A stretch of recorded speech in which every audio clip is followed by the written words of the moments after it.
I want you to remember something as you watch this. A woman walks into a conference hall one evening, planning to end her life. An old man on the stage collapses mid-sentence and crashes to the floor in front of her. And a stranger in torn clothes with a $100,000 watch is about to change what happens to her in the next 60 minutes. By the end of this video, you're going to know exactly how her story ended. And I think you might recognize the same invisible choice she almost made. Her name in the book is never given.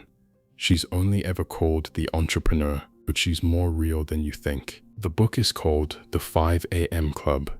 It was written by Robin Sharma, a man who has spent 30 years coaching Fortune 100 CEOs, Olympic athletes, musicians whose names you would recognize, and a handful of people whose bank accounts have more zeros than your phone number. He wrote it over 4 years in 7 different countries: Italy, South Africa, Switzerland, Brazil, Mauritius.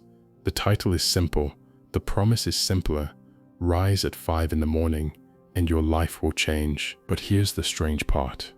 If you pick up this book expecting a productivity manual, 6 hacks for your morning routine, a chapter on cold showers, maybe a photo of the author looking tan on a beach, you're going to be surprised by what the first page of the actual story gives you. It opens in a bedroom.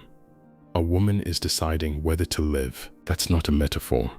That's how the book begins. A self-help book about morning discipline opens with a scene so dark that most readers aren't ready for it. And that choice turns out not to be accidental. Sharma is telling you something before he teaches you anything. He's telling you that what he's about to explain is not about productivity. It's about what happens to a person when they've forgotten they're allowed to want anything at all. The characters in this book don't have names.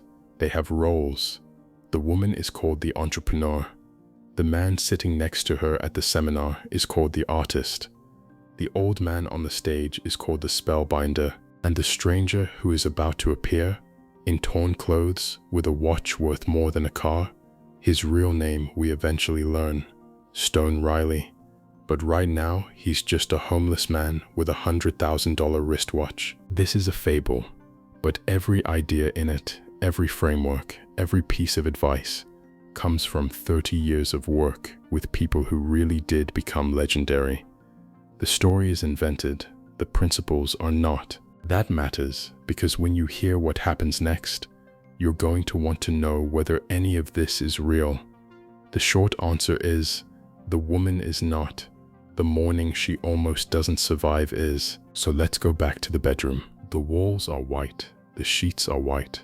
The dresser is oak, the kind of piece a woman buys for herself the first time she can afford to decorate her own apartment, before she has the taste to know what she really wants. On the dresser sits a bottle of sleeping pills.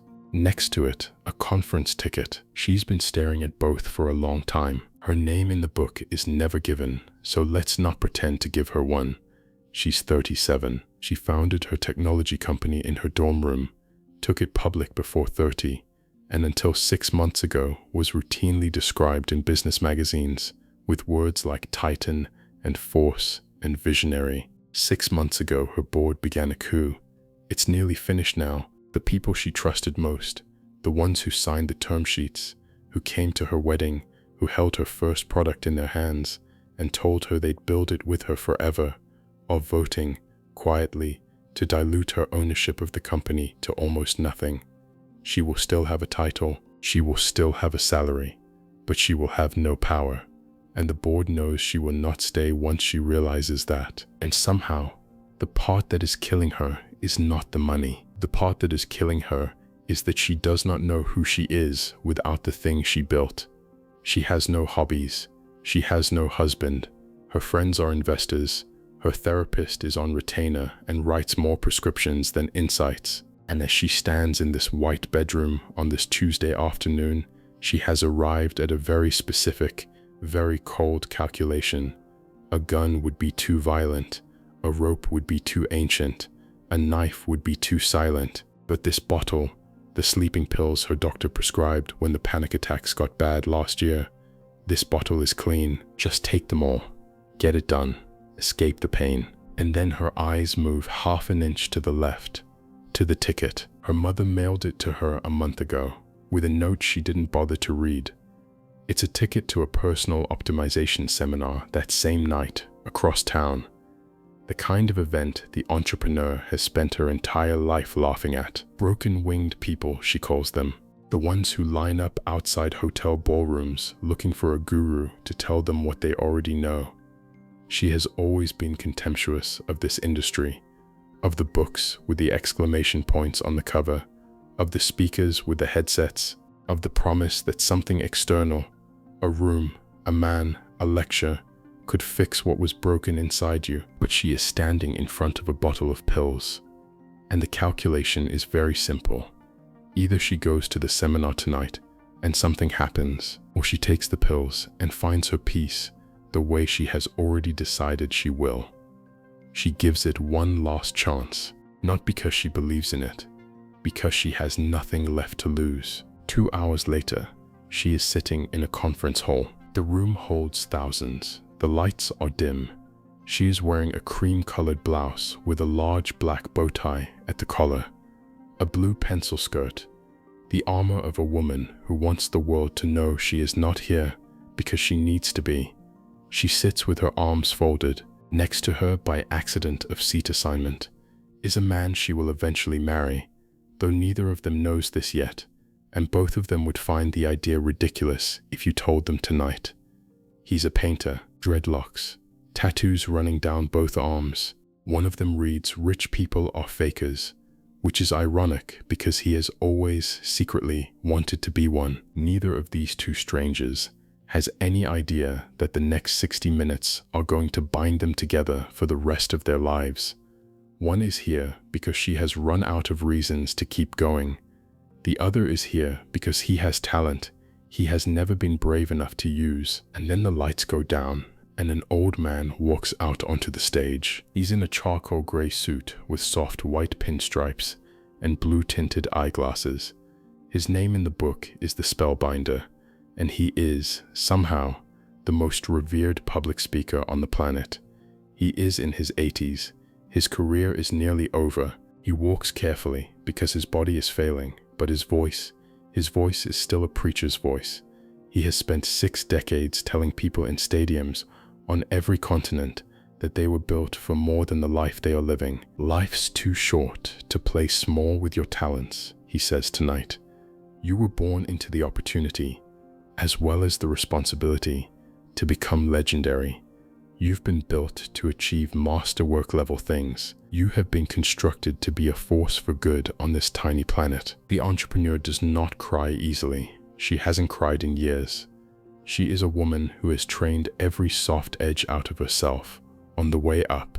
She sits in the dim light with her arms still folded, and she tells herself that this is theater, that this old man is performing for the back row, that every word he is saying has been said by 1,000 speakers at 1,000 conferences, and the world is not noticeably different for any of it.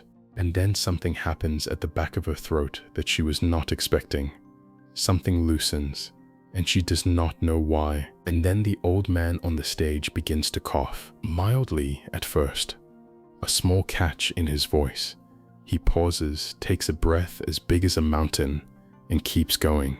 He tells the room about Stephen King. Rejected so many times, he threw the manuscript of his first novel in the trash, only for his wife to find it, wipe the cigarette ashes off the pages, and read it. He tells them about Vincent van Gogh, who painted 900 pictures in his lifetime and sold almost none of them. He tells them that the place their greatest discomfort lives, the place they are most afraid to go, is the place their largest opportunity lives. And then the cough becomes violent. Not a clearing of the throat, a real cough, the kind that doubles a man over. In the wings, a man in a black suit speaks into a device hidden in his shirt cuff. The lights begin to flicker. Some of the people in the front row stand up, uncertain what to do. A woman in red high heels sprints from the side of the stage. Click, clack, click, clack, carrying a phone in one hand and a notebook in the other. and she does not make it in time. The spellbinder falls. He goes down like a punch-drunk boxer in the final round of a career he should have ended a long time ago.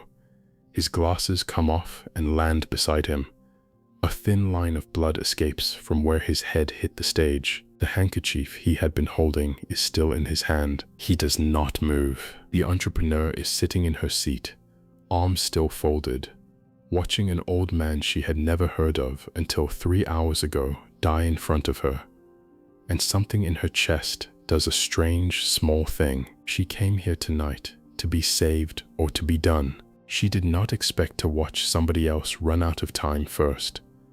And as she sits frozen in the blue light of the emergency exits blinking on, the scared animal part of her, the part that was calmly calculating dosages in a white bedroom 3 hours ago, goes very, very quiet. Something else is starting to wake up, and while the medics are rushing onto the stage, while the lights are coming back up slowly, and the woman in red heels is kneeling beside the old man and pressing her fingers to his neck, a man slides into the empty seat directly behind the entrepreneur. He is wearing torn clothes, his shoes are scuffed, his hair looks like he cut it himself with kitchen scissors.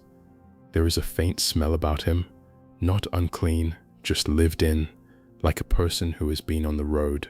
The entrepreneur and the artist both turn to look at him, and the artist leans over and whispers, almost as a joke, "Total crackpot." And then the artist sees the watch. It is one of those massive timepieces British hedge fund managers wear when they go to dinner in Mayfair. The dial is the color of a revolver, stainless steel rim, a thin red hour hand, a sunset orange minute hand, a wide black rubber strap. The entrepreneur has seen this exact model before. The day after her company's IPO, 3 of her senior engineers bought one each. $100,000 easily, maybe more. The homeless man, who is not homeless, as it will turn out, and who is in fact one of the wealthiest men in Europe, and who is about to change the entire trajectory of both these strangers' lives, notices them staring. He scratches his wrist. He winks. "So what part of the spellbinder's talk did you cats like best?" he says. He talks like a surfer. Dude, cats, vibe.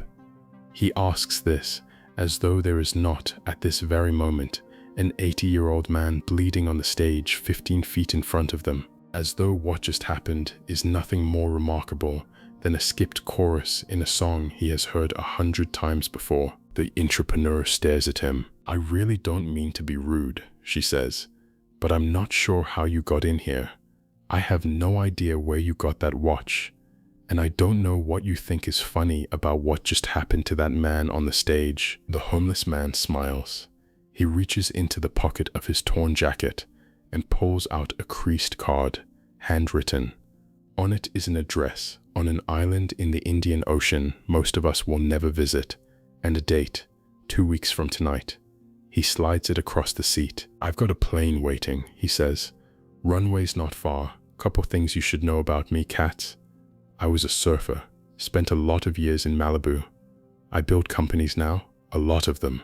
And the old guy on the stage, he glances toward the medics, and for just a second his voice softens into something else entirely. "He taught me everything I know. So, both of you, fly out, come see me. I'll pay for everything.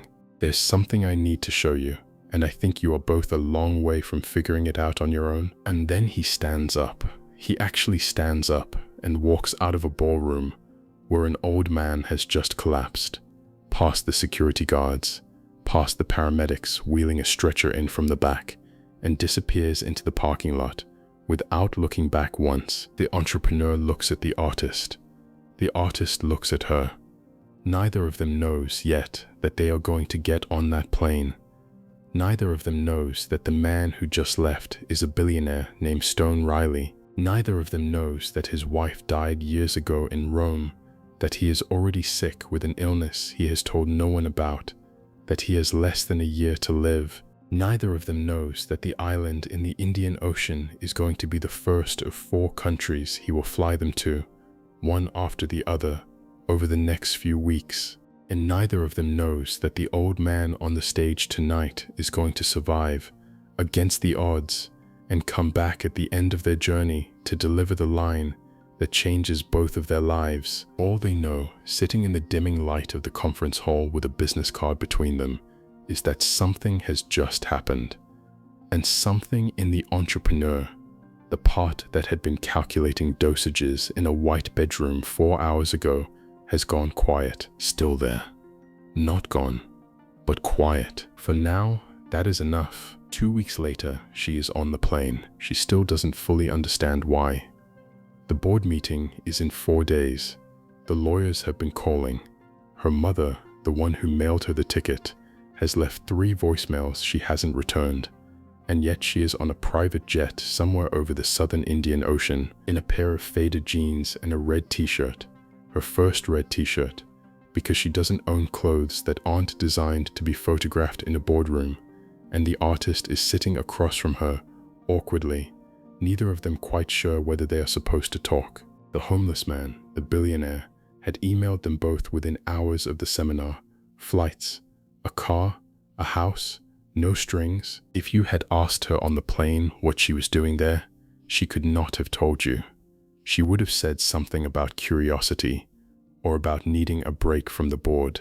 She would not have said that she was still, quietly, deciding whether she wanted to live, because that is not the kind of thing a person says out loud, especially not to a stranger with a goatee on an airplane.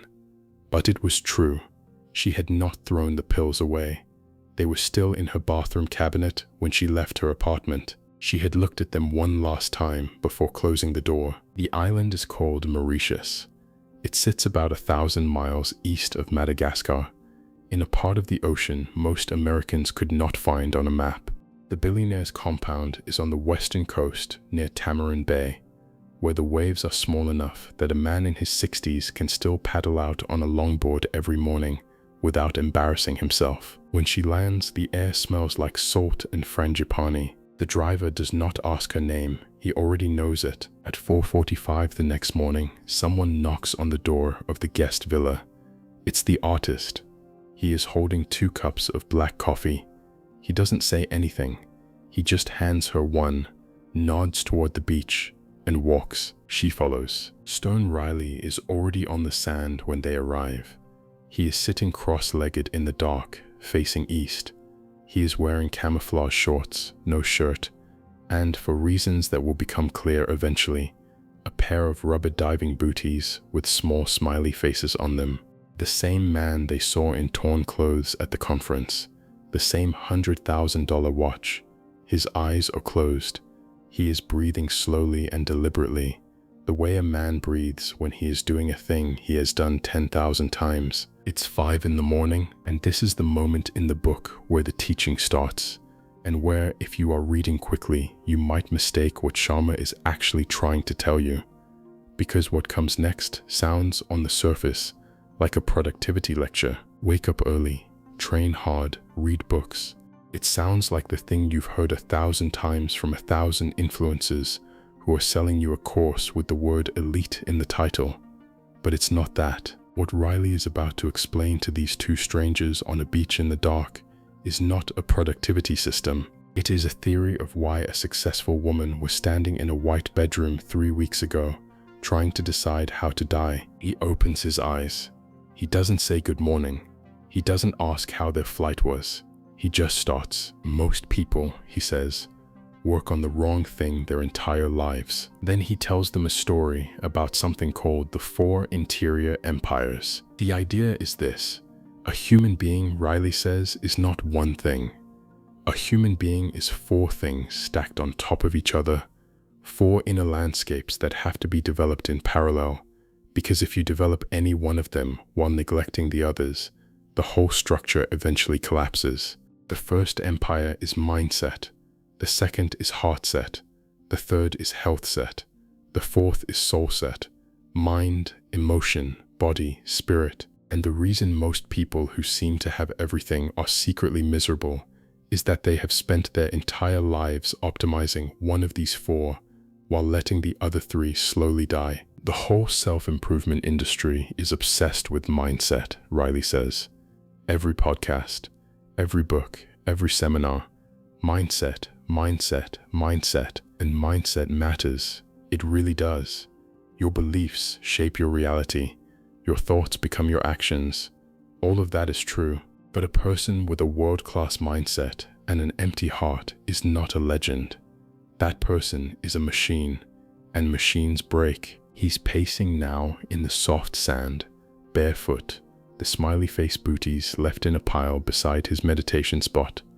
Somewhere out past the reef, a fishing boat with a single light is heading out for the morning catch. Heart set, Riley says, is the part almost no one talks about. It's the part where the emotions you haven't processed live. It's the part where the betrayal from 6 months ago is still sitting, doing damage, while you pretend you've moved on. It's the part where the parent who told you you weren't enough when you were 7 is still whispering from inside the walls. He looks at the entrepreneur when he says this, not at the artist, at her. He does not know what happened in her white bedroom, but he knows the look. You can have a trained mind and a toxic heart, he says, and you will still find a way to destroy yourself, just more slowly. The entrepreneur looks down at the sand, then he tells them about the third empire, health set. And this one is the most obvious, which is why people overlook it most. Your body is the vehicle for everything else. You can have the best strategy in the world and the most tender heart in the world, but if you wake up exhausted every morning, if your nervous system is cortisol soaked from the moment your feet hit the floor, if you have not moved or slept or eaten well in months, your mindset is a lie and your heart set is a hostage. The body is first, not because it's more important, because without it, nothing else can be built. And then he names the fourth, soul set, the part even he sounds careful about. Call it what you want, he says. Spirit, inner self, higher self, whatever word doesn't make you roll your eyes. But there is a part of a human being that sits underneath the mind and the emotions and the body, and it has its own needs. It needs silence. It needs meaning. It needs a sense that the life being lived is the life that was supposed to be lived. And when that part is starved, nothing you build on top of it will hold. The entrepreneur is staring out at the ocean now. The sun is still not up. A pale silver is starting at the horizon. The kind of light that only happens once a day, that most of the adult world has stopped seeing. She thinks about her company, about the morning routine influencers whose videos she used to watch at midnight, looking for the hack that would fix her, about the cold plunges and the green smoothies and the meditation apps, about how none of it had worked, about how in some way she could not explain to anyone, all of it had actually made things worse. And she realizes, standing on this beach in Mauritius in the dark, that she has been doing mindset for 15 years, and she has not touched the other 3. Here's the question I want both of you to hold, Riley says. He crouches down in the sand. You've both tried to change your life before. You've both read books. You've both made plans. You've both fallen off every plan you ever made. Why? He waits. Neither of them answers. Because, he says, you were working on one empire, and the other 3 were at war with you. Now, at this point, some of you listening may be thinking, fine, 4 interior empires, catchy framework, but is any of this real? Or is this just a self-help author stacking nouns to sound wise? It's a fair question, and it's one I want to answer with a story that is not in the book, but that the book is secretly pointing at the entire time. In 1964, a 35-year-old lawyer was moved from a prison on the South African mainland to a small, windswept, mostly uninhabited island called Robin Island. His cell was roughly the size of a walk-in closet. No bed, a thin brown blanket with green and red flecks, a small wooden table at which he knelt because there was no chair. He was going to live in that cell, not for a year, not for 5 years, for 18 years, and then 9 more years in a second prison after that. His name was Nelson Mandela. We will come back to him at the end of this video because the ending of this book happens inside that same cell, and I want you to understand why.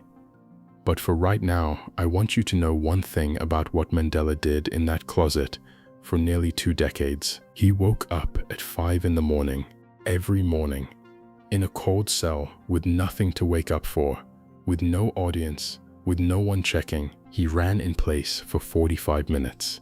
He did 200 sit-ups. He did 100 fingertip push-ups. Then he read. Then he wrote, kneeling at that wooden table. Then he spoke with the other political prisoners in the yard. Not small talk, but teaching, because his habit with every fellow leader he met was to greet them by asking 2 questions. Are you learning? And what did you learn today? The man walked out of prison 27 years later, in his late 70s, and within 4 years he was the president of South Africa. And within 5, he had personally prevented a civil war. So when Stone Riley tells 2 broken strangers on a beach in Mauritius that a human being is 4 empires, and the morning is when all 4 of them get built or abandoned, he is not inventing anything. He is pointing at a man who already proved it. In a cell the size of a bathroom, with nothing. We will come back to that cell. Please remember it. Back on the beach, the sun is starting to come up.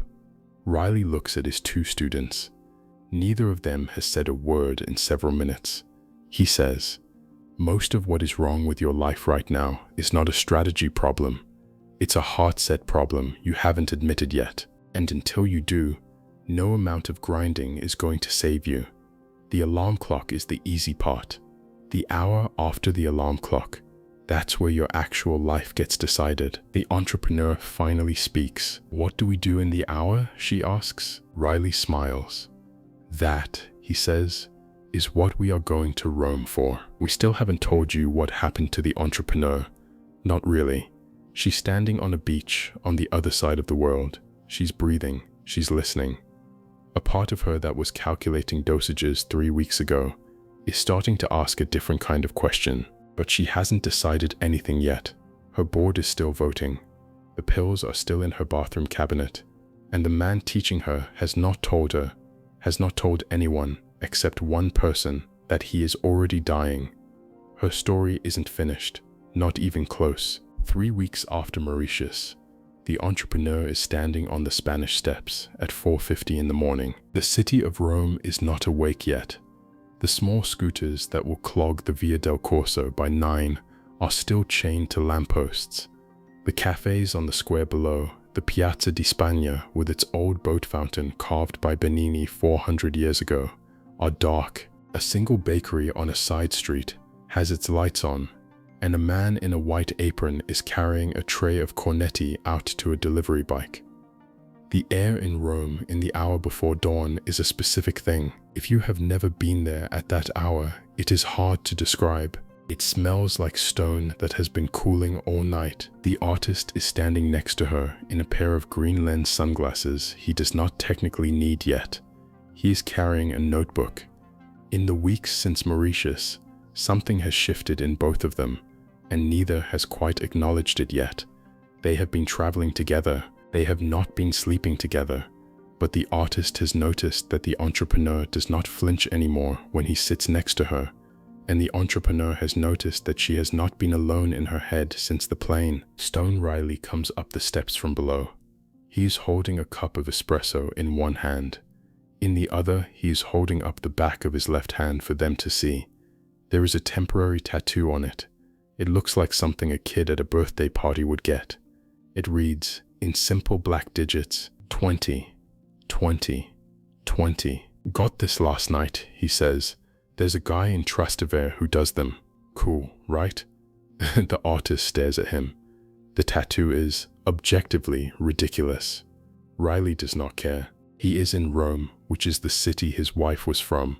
She died several years before, in a way the book does not entirely explain, and he seems to be in some quiet way happy to be here again. He pulls something out of the pocket of his sweatpants. It is a wishbone, a real wishbone from a real bird. He places it carefully on one of the marble steps. "Make a wish, you two," he says, "and then pull it apart." They look at each other. They do not know what to wish for. They do it anyway. "I brought this," Riley says, "because I want you to remember something. A wishbone without a backbone doesn't really get you very far. The two of you have been sitting through my lectures for 6 weeks now. You've listened. You've taken notes. You've nodded in all the right places. But none of it means anything if when you get home, you go back to the life you had.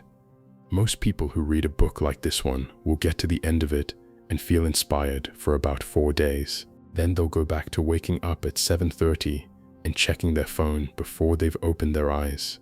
And the book will have changed nothing. I want you to not be those people. So," he says, "here's the formula, and here is where, if you read this book in a rush, you might miss what's actually happening. Because on the surface, what he is about to describe is a very simple morning routine. 20 minutes of one thing, 20 minutes of another, 20 minutes of a third.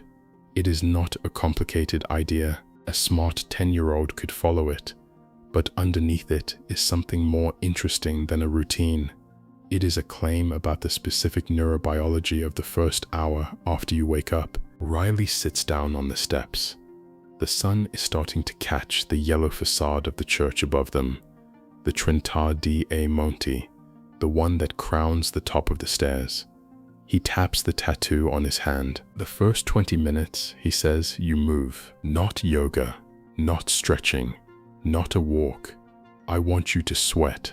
I want your heart rate up past 140. I want you breathing hard. Burpees, jumping rope, sprints up a set of stairs, spin bike. Whatever gets you to a state where, if I met you at minute 19, I wouldn't be able to have a conversation with you. That hard, that fast." First thing, the artist frowns. He is not by nature a sprints up the stairs person.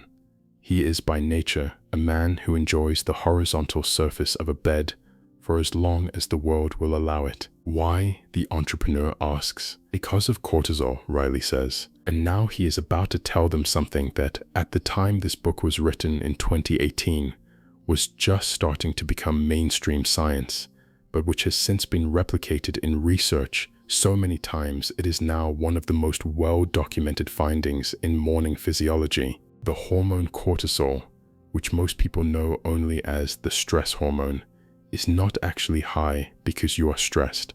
Cortisol is highest in the morning in every human being within the first 30 to 45 minutes after waking. It is called the cortisol awakening response. It is the reason you feel anxious at 7 a.m. about a meeting that is 8 hours away. If you wake up and immediately check your phone, what you are doing neurobiologically is stacking the stress of whatever you see on top of a hormonal system that is already peaking. You are pouring gasoline on a fire that was going to burn out on its own in 30 minutes. But if you move, if you sweat, cortisol crashes. The exercise consumes it. By minute 20, your body has metabolized the morning stress chemistry, and the chemistry that replaces it is different. Endorphins, dopamine, a protein your brain makes during hard exercise called BDNF, brain-derived neurotrophic factor, which, and this is the part that Harvard psychiatrist John Ratey spent 20 years proving, actually promotes the growth of new neurons and repairs the damage stress has done to the ones you already have. Exercise at 5 a.m. is not about being in shape. It is about arriving at the rest of your day with a brain that has been reset. Most people, Riley says, wake up already anxious, and they don't understand that their morning anxiety is mostly chemistry, and they spend the rest of the day trying to think their way out of it. The 20 minutes of sweat is not about the body. It's a neurological intervention. You are choosing every morning not to start the day as a hostage to your own endocrine system. He lets that sit for a moment. The light over the church is warming. The second 20 minutes, he says, you reflect. And here, he says, is where almost everyone quits, because the second 20 minutes looks, on the outside, like doing nothing. You sit, you breathe, you write in a journal, you meditate. if that word works for you. You pray if that word works better.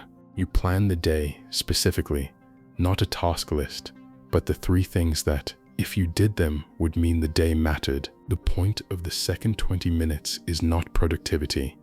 The point is to put a gap between the person who woke up and the person who will do the day, because most people do not do this. Most people go, in under 10 minutes, from asleep to reactive. They open their eyes and they are already responding to a text message someone sent them at 2 a.m. They have handed the first conscious moments of their life to a stranger with a push notification. And they do this every day for 40 years. And then they wonder why they feel at 55 like they never actually lived their life, only processed it. The entrepreneur is not taking notes anymore. She is just listening. The third 20 minutes, Riley says, you grow a book, a podcast, an article, a lecture, something that puts an idea in your head that was not there yesterday. 20 minutes a day is roughly 220 hours a year, which is the equivalent, if you put it end to end, of 2 full-time work weeks spent reading. Every year. Nobody does this. Most adults, after they leave school, read fewer than 4 books a year. The top 1% of earners in every field, Warren Buffett, Bill Gates, Oprah, any of the names you would expect, read closer to 60. The gap is not an intelligence gap. The gap is a 20-minute gap. Repeated. Move, reflect, grow, Riley says. He is almost whispering now. 60 minutes, between 5 and 6, before the phone, before the email, before anyone else in the world has made a single demand of your attention. The reason this works is not because you get more done. It's because by 6 a.m., you have already had a complete life that day. You have cared for your body. You have cared for your mind. You have cared for the part of you that was going to get eaten by the rest of the day. And the rest of the day cannot touch that. He pauses. He looks at both of them. The alarm clock, he says, is the cheapest part of this. Anyone can set an alarm for 5. What most people cannot do is protect what happens in the 60 minutes after it. And the reason they cannot do it is not lack of discipline. It is that they do not yet believe those 60 minutes are worth more than the 60 minutes of extra sleep. You are not going to believe it either. Not on day 1, not on day 15. You have to do it long enough that your body starts doing it without you. And then one morning, maybe 3 months in, you will wake up at 4:58, 2 minutes before your alarm, and you will feel something you have not felt in years. What? The artist asks. Awake? Riley says. The sun is up now. A priest has come out of a side door of the church at the top of the stairs and is sweeping the step in front of it. A woman on the 2nd floor of an apartment across the piazza has opened her shutters and put a small pot of basil on the windowsill. The city is starting. The entrepreneur is sitting on one of the lower steps. She has her elbows on her knees. She is thinking about her apartment in a city 6,000 miles from here, and about the bottle of pills still in the cabinet, and about the fact that for the past 6 weeks, she has not thought about them once. She is not ready to call this a recovery. She is not sure she trusts it. But something has happened, and the thing that has happened is not that she has become more disciplined. The thing that has happened is that, for the first time in a long time, there are 20 minutes of the day that belong to her, and then 20 more, and then 20 more. And this works, she asks, even when everything else in my life is falling apart. Riley looks up at her from the step below. This works, he says, especially when everything else in your life is falling apart. That's why it exists. Now, pause with me for a second, because if the book ended here, it would be a nice book, a clean framework, a good morning routine, millions of copies which it has sold. But there is a part of what Riley is teaching that, if you miss it, you will try the 20-20-20 for about 6 weeks and then quit. And most people who read this book do quit. And the reason they quit is that they run into a contradiction. The contradiction is this: Riley has just told them to wake before dawn, to train hard before most of the world is conscious, To grind 60 minutes every morning, every day, forever? It sounds like the advice of a man who believes the path to greatness is effort and more effort. The advice of a man who believes you rest when you're dead, except the next thing he is going to teach them is the exact opposite. A few days after Rome, the three of them are on a wine estate in the South African town of Franschhoek. It is another 5 a.m. start, except this time instead of sitting on steps, they are riding mountain bikes through the vineyards.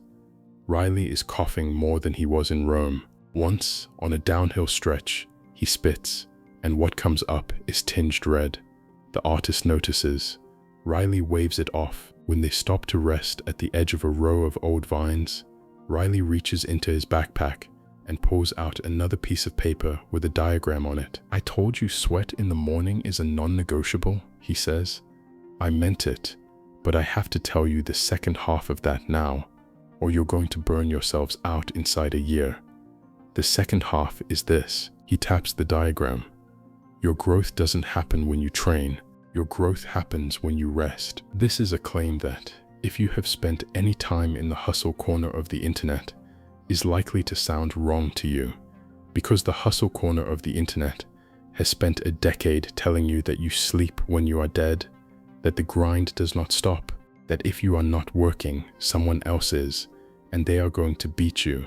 Every bit of that is a lie, and the science that shows it is a lie has been sitting in the sports performance literature for 40 years. Riley tells them about a study that is not actually in the book, but he could have been. In the 1970s, during the Cold War, the Soviet Union dominated international weightlifting. American strength coaches could not figure out why. The Americans trained more hours, the Americans were better fed, the Americans had better equipment, and the Soviets were crushing them at every Olympic Games. Eventually, a group of researchers got access to the Soviet training logs, and what they found was not more training, it was the opposite. The Soviets trained in shorter bursts, at higher intensities, with long mandated recovery windows between them. They had figured out what Americans had not. Training damages the muscle, but the muscle only gets stronger during the rest. It is called supercompensation. You stress the system, then you stop stressing it, and in the gap, the system rebuilds itself slightly stronger than before. If you stress it again before the rebuild is complete, the system gets weaker, not stronger. This is true for muscle. It is also true for everything else. It is true for your attention, which is why the human brain, according to the research pioneered by Nathaniel Kleitman and extended by sleep scientists since, runs on roughly 90-minute cycles of high focus, followed by a need for genuine rest. It is true for creativity, which is why almost every writer, composer, and inventor who has ever produced a great body of work over a long life has had a specific and protected relationship with rest. It was true for Roger Bannister, the first human being to run a mile in under 4 minutes, who was at the time a full-time medical student, and who explicitly credited afternoon naps and early bedtimes as the thing that let him train less than his rivals and beat them anyway. Rest is not the opposite of work. Rest is the other half of it. Riley puts the diagram away. He looks at the artist, then at the entrepreneur. "You two are about to go home," he says, "and when you go home, you are going to try to apply everything I've taught you at 10 out of 10, 7 days a week. You are going to wake at 5, run the 20-20-20, work a 12-hour day, answer every text, train again in the evening, sleep 6 hours, and try to do it all again tomorrow. And in about 19 days, you are going to collapse.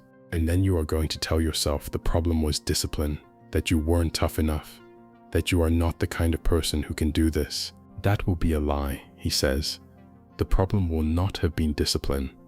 The problem will have been that you tried to run a system that was designed for oscillation as if it were designed for constant load, and systems that are designed for oscillation break when you run them that way, every single time. So here is what I want you to promise me."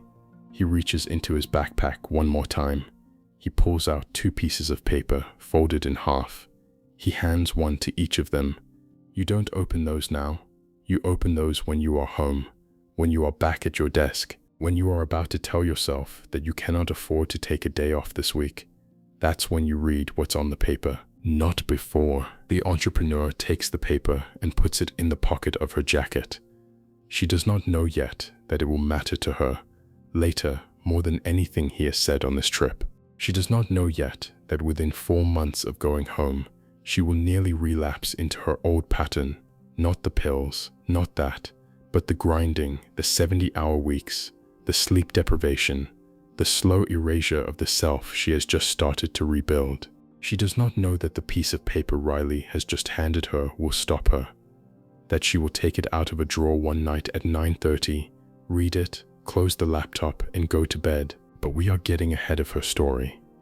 We still haven't told you what happened to her. We are closer to her answer now than you think. There are 4 of them now. Something has changed in Stone Riley in the weeks since South Africa. He is thinner. The cough is worse. He has asked the spellbinder, the old man on the stage from the very first night of the story, the one everyone in that ballroom thought was going to die, to fly out and join them for the final leg of the trip. The spellbinder who did not die, who spent 6 weeks in a hospital in Zurich and came back to work, is now traveling with them. The artist and the entrepreneur do not yet know why, and the 4 of them are on their way to a place none of them particularly want to go. They are going to an island, a small one, off the coast of Cape Town.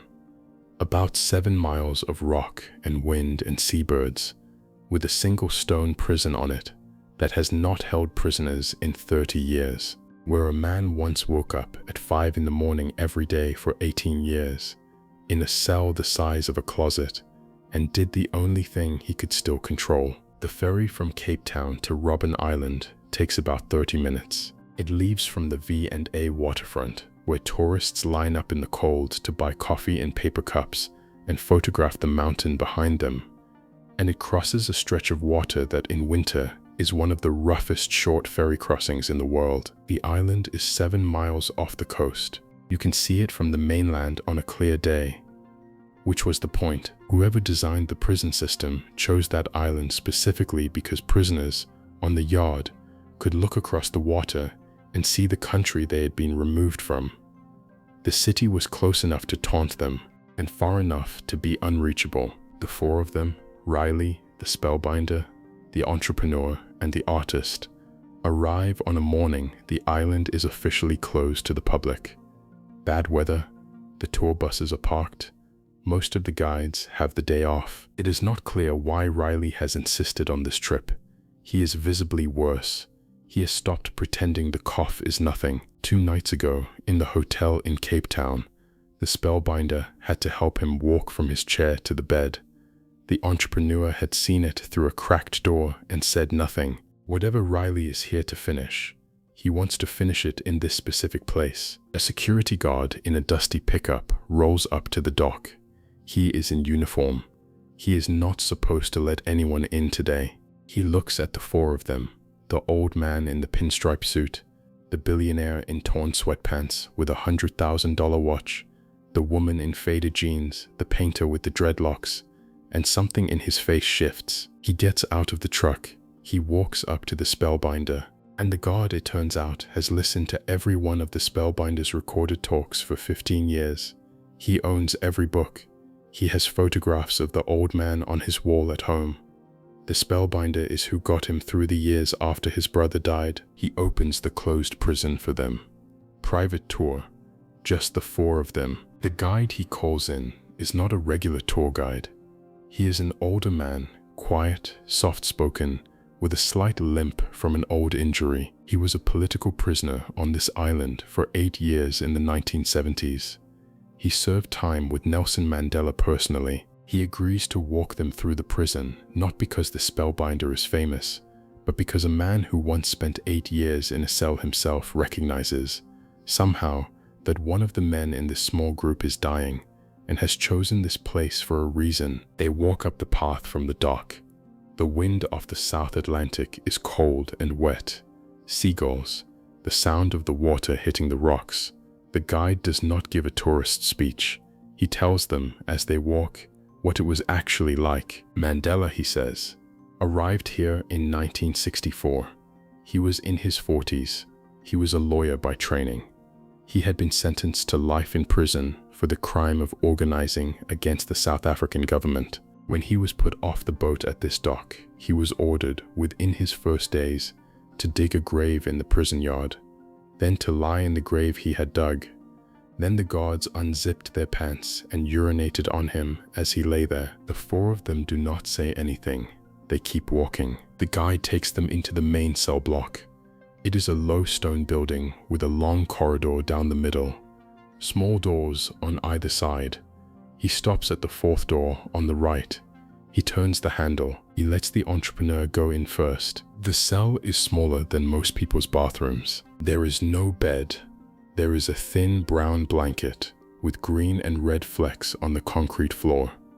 There is a small wooden table against the back wall, not big enough to sit at, which is the point because there was never a chair. Mandela knelt at that table to write. There is a single high window with bars and a single bulb in the ceiling. For the first year, the guide says, the guards did not allow him to wear long pants, only a thin shirt and shorts through the South African winter.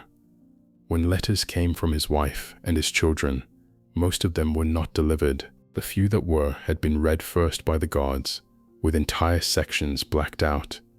When his oldest son was killed in a car accident, he was not permitted to attend the funeral. The guide says this simply, without drama, because if you add drama to a fact like that, you diminish it. The entrepreneur is standing in the middle of the cell. She is looking at the concrete floor where a man slept for 7,000 nights, and somewhere in her chest, for reasons she cannot quite articulate, something begins to come undone that has been held together by tape and wire for most of her adult life. The guide keeps going. He tells them something we touched on earlier in this video, but which lands very differently when you are standing in the room where it happened. Every morning in this cell, for 18 years, Mandela woke at 5. He ran in place for 45 minutes. He did 200 sit-ups. He did 100 fingertip push-ups on this concrete floor. Then he knelt at that wooden table and wrote. Then he read. Then he greeted every fellow prisoner in the yard by asking them 2 questions. Are you learning? What did you learn today? Mr. Mandela came into this cell, the guide says, as a hot-headed, angry, hostile, and militant young man. It was who he grew into here in this prison that made him into the person the world revered. Archbishop Tutu said it better than I ever could. Suffering can either embitter us or ennoble us. He looks at Riley. He looks at the spellbinder. He looks at the 2 students. Mr. Mandela, he says, chose the second one. After he was released, he invited the prosecutor, who had demanded the death penalty, for him to dinner. He asked one of the jailers from this island to attend his inauguration as President of South Africa. He wrote, as I walked out the door toward the gate that would lead to my freedom, I knew if I didn't leave my bitterness and hatred behind, I'd still be in prison. The guide goes quiet. The 4 of them stand in the cell. The wind outside is the only sound. And now finally, the spellbinder speaks. The spellbinder has been the quiet one on this whole leg of the trip. The old man who almost died on a stage 8 weeks ago has said very little since he flew out to join them. But in this small room, in front of the wooden table where Mandela knelt to write, he finally says the thing he flew across the world to say. He pulls a piece of paper out of his jacket, the last diagram of the book, the one he has been carrying since the beginning. He places it on the wooden table. He drags the table gently to the center of the cell. He asks the other 3 to hold hands around it. Riley is so weak now that the entrepreneur has to support his arm to keep him standing. The spellbinder speaks very slowly, because he is almost finished saying the thing he has spent his whole life trying to say. Gifts and talents neglected, he says, become curses and sorrows. That is the actual thesis of this book. All of it. The Mauritius speech, the Spanish steps, the 20-20-20, the 4 interior empires, The twin cycles. Everything Riley has taught them for the last 2 months has been pointing at this single sentence. The point of rising at 5 in the morning is not to be more productive. The point is not to win at work. The point is not to build a bigger company than the person beside you. The point is not to die with your music still in you. The spellbinder says, and this is almost a whisper now, because his voice is failing, and there is a small river of memory running through this cell floor because he is old and tired, and he has done this 1,000 times, and this is the last time he will do it with Riley at his side. Every morning of your life, you wake up with a choice. The choice is not whether to get out of bed. The choice is whether the hour after you get out of bed belongs to you or belongs to the world. Most people give that hour to the world without thinking.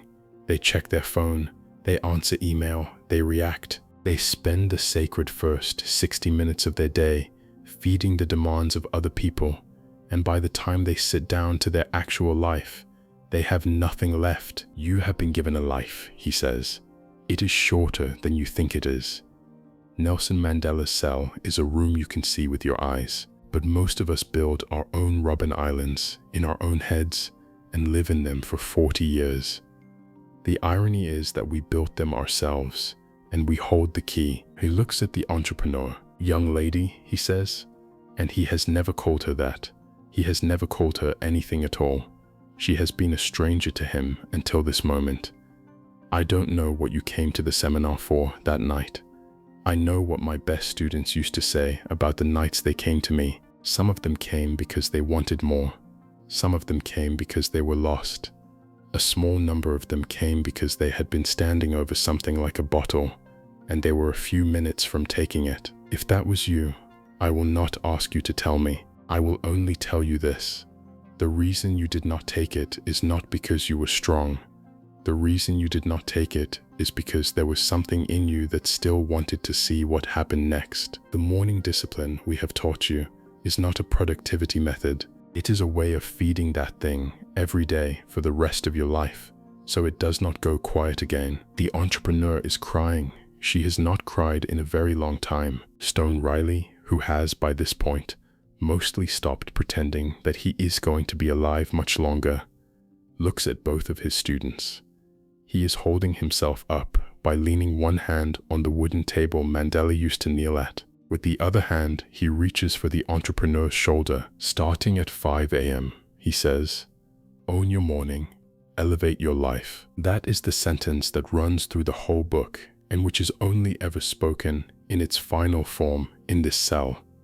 Riley has been saying half of it since Mauritius, but the whole sentence, "Own your morning, elevate your life," is said for the first time inside the room where a man who had no morning left owned the only thing he had left, which was the hour between 5 and 6. The four of them stand there for a while, the wind outside, the single bulb above, the wooden table in the middle of the room.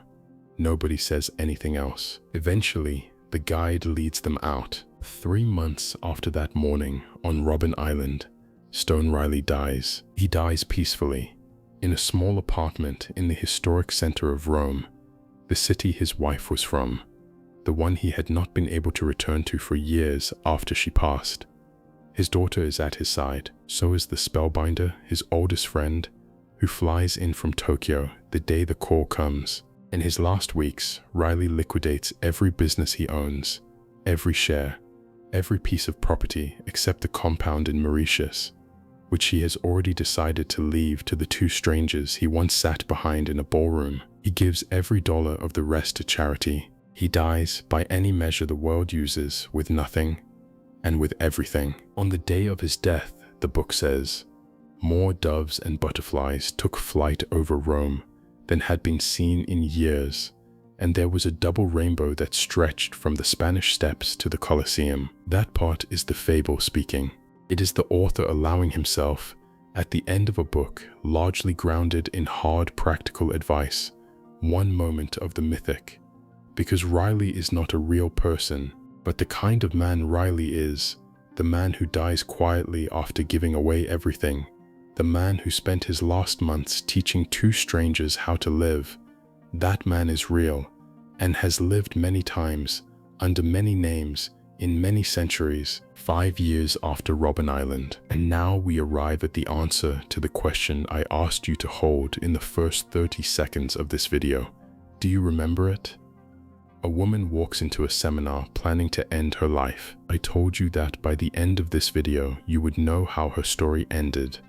I am going to tell you now. The entrepreneur, the woman with no name, the one who stood in the white bedroom over a bottle of pills, built her company back. Her board's coup fell apart, the way a great many board coups do when the founder finally stops apologizing.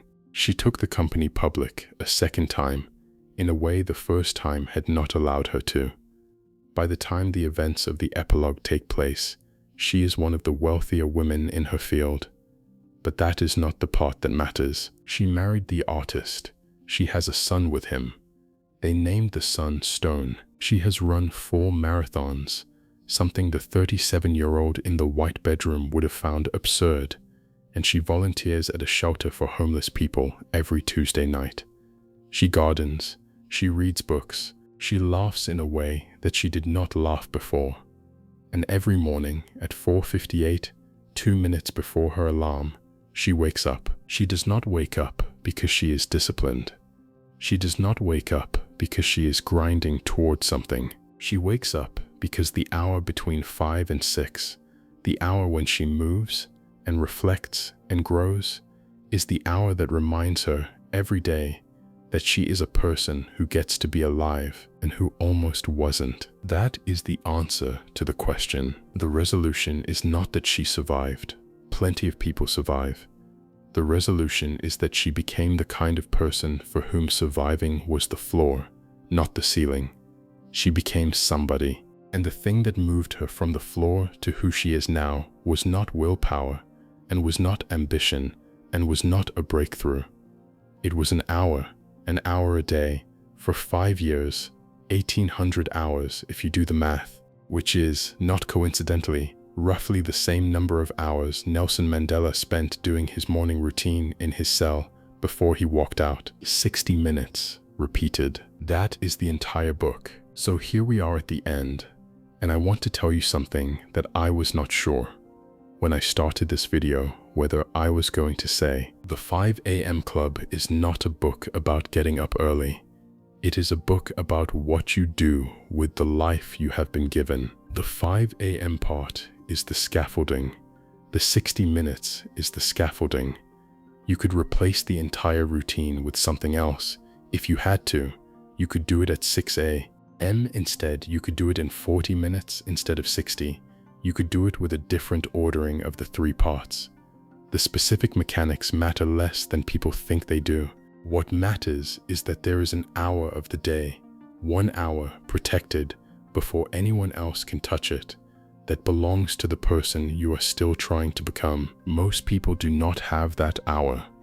Most people, if they are honest, have never had it. Most people have spent their entire adult lives reactive from the moment their eyes open, and they have mistaken this for being busy, and they have mistaken busy for being alive. The question I want to leave you with is not whether you will start waking up at 5. The question is quieter than that. It is, when is the last time you did something at the start of a day that had nothing to do with what anyone else wanted from you? Not scrolling, not reacting, not responding, just something small that was yours. If the answer is that you cannot remember, that is not a failure of discipline.